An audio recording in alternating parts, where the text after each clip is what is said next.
अखाद्य देशात युद्धजन्य परिस्थिती निर्माण झालेली आहे आणि या युद्धाचा परिणाम थेट जो आहे ते एलपीजी गॅस आणि घरगुती सिलेंडरवर झालेला आहे। सध्या आपण पाहिलं तर ही रायगड मधील हॉटेलच्या किचन मधली दृश्य आपण पाहता। या ठिकाणी सातत्याने हे ज्या शेगड्या आहेत त्या सुरू असतात, मात्र एलपीजी गॅसचा तुटवडा असल्या कारणाने मोजक्याच एक दोन ज्या शेगड्या आहेत त्या या ठिकाणी कामगारांनी चालू केलेल्या आहे आणि त्याच्यावरच पदार्थ बनवले जातात।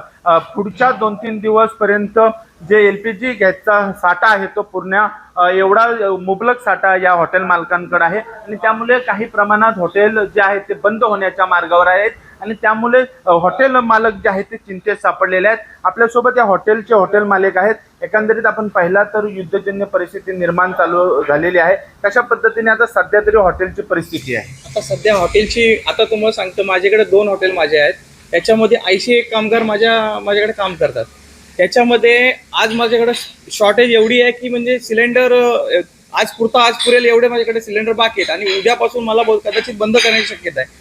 त्याच्यामुळं 80-90 कामगार माझे हे उपासमारीची वेळ त्यांच्यावरती उद्या येणार आहे। एलपीजी सिलेंडरला काही व्यावसायिक जे हॉटेल मालक आहेत त्यांनी चुलीचा पर्याय निवडलेला आहे, याच्याकडे तुम्ही कसं बघता? चुलीवरचं जेवण आणि मग हॉटेल चालू ठेवण्यासाठी हा पर्याय होऊ शकतो?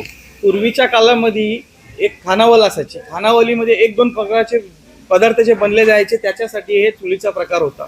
आता ह्या सगळ्या ज्या नवीन टेक्नॉलॉजी आलेल्या आहेत, नवीन पदार्थ आले आहेत, नवीन मेनू आलेले लोकांपर्यंत पोहोचण्यासाठी या गोष्टी ह्या चुलीवरती हा पर्याय बिलकुल चूल हा हॉटेलसाठी पर्याय नाहीच आहे।